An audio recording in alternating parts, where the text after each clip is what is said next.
All right, so you've decided that you want to purchase something, whether it's real estate, cattle, equipment, and your first question is, what is the loan application process?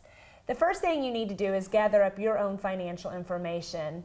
Depending on the size and complexity of your loan request, we're going to want 3 to 5 years of tax returns. Now, as a young beginning farmer, we understand you might not have 3 years of tax returns. If not, bring in as many years as you can and we'll work forward from that point.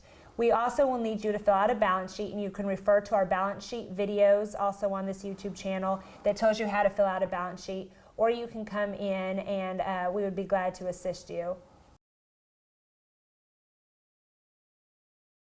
So after you've gathered up your financial information, your tax returns and balance sheets, you'll come in and meet with the FCS Financial loan officer. The loan officer is going to ask you several questions about your operation.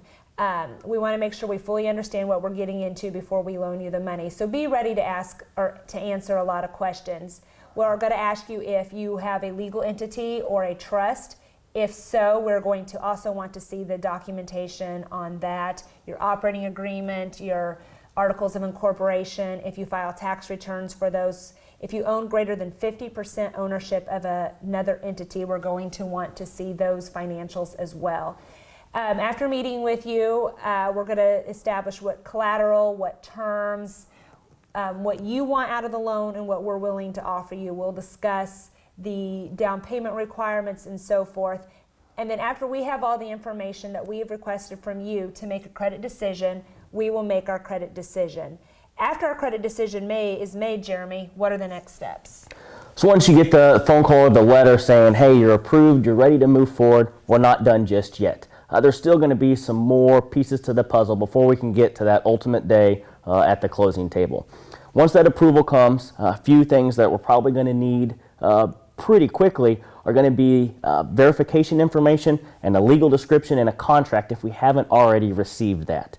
Once we get the legal description and the verification information and the contract, we're going to be able to move forward on two important pieces of that loan application, and that's the appraisal and that's the title work. The appraisal is establishing the value, and so that's sent off sometimes to an in-house appraiser, sometimes to another appraiser, and that title work is sent off to the title company where they're verifying that that individual has the right to sell that property and that, in fact, you can take ownership of that. Once we get the appraisal and the title work back, we're pretty much on the home stretch where we can look down down the end of the road and say, yep, it's time to close, just in a matter of a week or so, depending. That's not to say there isn't issues that sometimes come up with appraisals or title work, so do be aware there could be other hiccups that come along the way, but we're here to work with you through those. So again, after the approval, title work and appraisal is needed, some verifications, legal descriptions, a little bit more information is probably going to be needed before we get to that final day of closing. Typically, depending on the loan, we can close on a real estate loan within 30 days, bearing that there's no issues with the title work or the appraisal. And for a shorter term loan, we can, for equipment, we can typically close just in a couple of days. There are always problems that can arise, so that's not set in stone, but that's what we typically aim for.